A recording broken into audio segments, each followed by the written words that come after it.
Mahammadpura citizen shopping જર્જરિત મામલે સ્થાનિકોએ અંધારપટમાં રાત વિતાવ્યા બાદ પાલિકા પ્રમુખની કેબિન ગજવી હતી।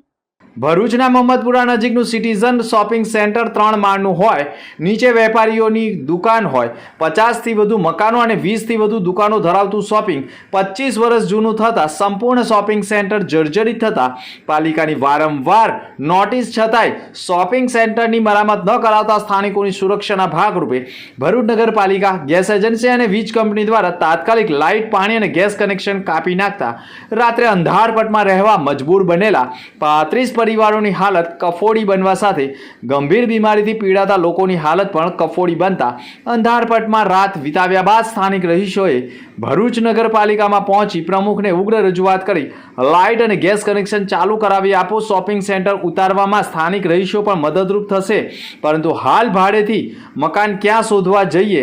અમે અહીંયા સિટીઝન કોમ્પ્લેક્સ મહમ્મદપુરા સિટીઝન કોમ્પ્લેક્સમાં રહીએ છીએ, જે હાલમાં હમણાં લાઇટ અને ગેસ લાઇનની પ્રોબ્લેમ ઊભી થઈ ગઈ છે અમારા માટે।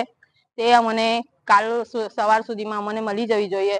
અગર નહીં મળે તો અમે કાલે ધરણા પર બેસીશું બધા મળીને। ને અહીંયા અમારા 32 થી 35 ફ્લેટ વાળા રહેવાસી છે અહીંયા, તે બધાને સહાયતા બધી બંધ થઈ ગઈ છે। પાણીથી લઈને ખાવા પીવાની, લાઇટની બધી સુવિધા બંધ થઈ ગઈ છે। તે અમને કાલ સવાર સુધીમાં મળવી જોઈએ। મારું નામ યાસીન છે, હું સિટીઝનમાં રહું છું। 20 વર્ષથી મેં રહું છું। મારો કાલે સવારે જે ચીફ સાહેબ આવ્યા એમને રિક્વેસ્ટ કરી કે અમારી લાઇટ કાપવા આવ્યા અને ગેસ કાપવા આવ્યા કે ભાઈ તમારે ખાલી કરવું પડશે તાત્કાલિક। તમારી જરગરી તમારી મિલકત છે નથી, 2 માળા સુધી ખાલી કમ્પ્લીટ છે, 3rd ફ્લોરનું છે। તમે એમને રિક્વેસ્ટ કરી કે અમારે જે તોડવાનું છે અમે મળીને અમને તોડી લઈશું, કે રોજ કમાઈ ને રોજ ખાવાના માણસો અહીં રહે છે। હવે કેટલા બધા રહે છે, અમે 30 થી 35 લોકો અહીં રહે છે ફ્લેટમાં, બધા રહે છે, નાના છોકરાઓ છે, મરીઝ બી છે, જે પેરેલાઇઝ છે, 1st ફ્લોર પર રહે છે। હવે લાઇટ કાપી નાખી, હવે માણસ કેવી રીતે રહેશે?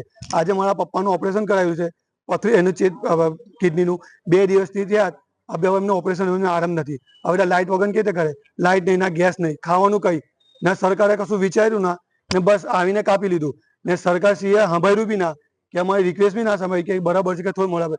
કોના કહેવા પર આટલા હુકમ તમે કરો? તમે રિક્વેસ્ટ તો સાંભળ કે ગરીબ માણસ રોજનું ખાય છે, પીએ છે, એવું થોડું કે બસ આવ્યા કાપી લીધું। તમે કીધું આગળ બરાબર છે, એના કહેવા પર કર્યું બી, જેની પાસે જેવી સગવડ હતી પૈસાની એ હિસાબે બનાવ્યું બી। હવે જેની પાસે જેવી સગવડ આવશે તે બી બનાવી બનવાની ચાલુ જ છે। હવે એવું થોડું છે કે બધા રૂપિયા લઈને બેઠા તે થપ્પી કાઢીને બનાવી લેશે। ધીરે ધીરે કામ ચાલશે ને અમારી એટલી મિલકત જર્જરી નથી કે કાલે ને કાલે પડી જશે। ઘણા પરિવારો એવા છે કે રોજ લાવી રોજ ખાનારા છે, તેમ કહેતા જ આખરે નગરપાલિકાના પ્રમુખે પણ તેઓની સમસ્યા સાંભળી નિરાકરણ લાવવાનું આશ્વાસન આપતા મામલો ઠારે પડ્યો હતો। જોકે ભરૂચ નગરપાલિકાના વોર્ડ નંબર 1ના સિટીઝન શોપિંગ સેન્ટરના અહેવાલો મીડિયાના ચકડોળે ચડતા બાદ 24 કલાકે સ્થાનિક રહીશોને લઈને નગરપાલિકાના પ્રમુખને રજૂઆત કરવા નગરસેવકો પહોંચ્યા હતા, પરંતુ સ્થાનિક નગરસેવકોને ખબર જ નથી કે જીબી તેઓના મીટરો પણ લઈ ગયા, ગેસ કનેક્શન બંધ કરી દીધું છે। જોકે હવે તો સ્થાનિકોને મદદરૂપ થવા સિવાય કોઈ વિકલ્પ નથી, પરંતુ સિટીઝન શોપિંગ સેન્ટરના રહીશોની હાલત ગંભીર બની હોવાના સ્પષ્ટ દ્રશ્યો દેખાય છે। આજ રોજ મહમ્મદપુરા સિટીઝન શોપિંગ સેન્ટરના જે રહીશો ગઈકાલે અગાઉ જે નોટિસો આપી હતી અને નોટિસના પગલે ગેસ લાઇન અને વીજનું કાપ કર્યું અને આજ રોજ નગરપાલિકા ખાતે રહીશો આવ્યા હતા એમના પ્રશ્નોને લઈને। એ પ્રશ્નોનું નિરાકરણ કંઈક સારા રસ્તે થાય એ હેતુથી અમે સિટીઝન શોપિંગ સેન્ટરનું નિરીક્ષણ કરી અને આવનારા સમયમાં પગલાં સારી રીતે લઈશું।